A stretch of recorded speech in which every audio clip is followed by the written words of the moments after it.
G'day guys, it's Scott from Bridge the Gap here. Just going to show you how I do my low die and a simple trick that I just put in a plantar flex first sling. You'll be using this for most of your stuff, your low dies, your shin splints, and obviously your TDTs for orthotics. The reason I put the plantar flex first sling in is to improve the first MPJ mechanism. It's been a great trick I learnt way back when, down in Canberra when I went and did placement with Paul Fleet. So here's my low die with first plantar flex first sling. Obviously just start traditionally with your 38 mil zinc oxide strapping tape.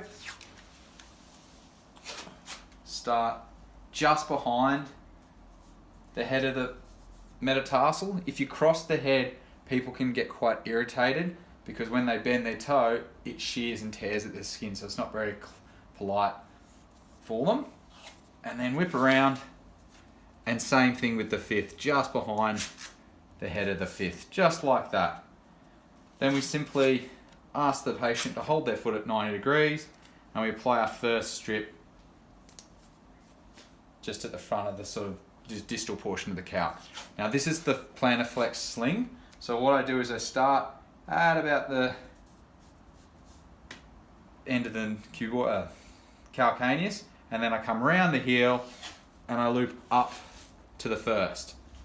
Now what I do is I keep this loose and I plantar flex the first down, attach it, and you can see there's a bit of a hollow through here where I can get my finger, and then you push that down and that will create that plantar flex first mechanism. You can see the first is pulled down.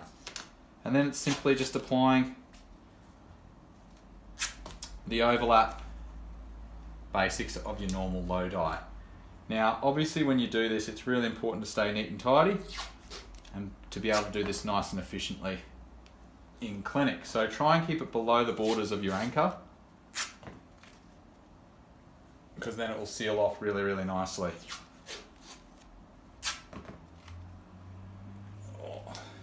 Now it doesn't matter if this one comes up in front of everything, and then just seal it off. Make sure those neat and ends are all covered up through here.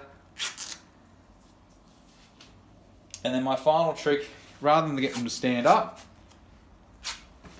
is to get a strip long enough to go across the top of the foot, put a slight tear or cut like that in it, and then relax your foot for me please.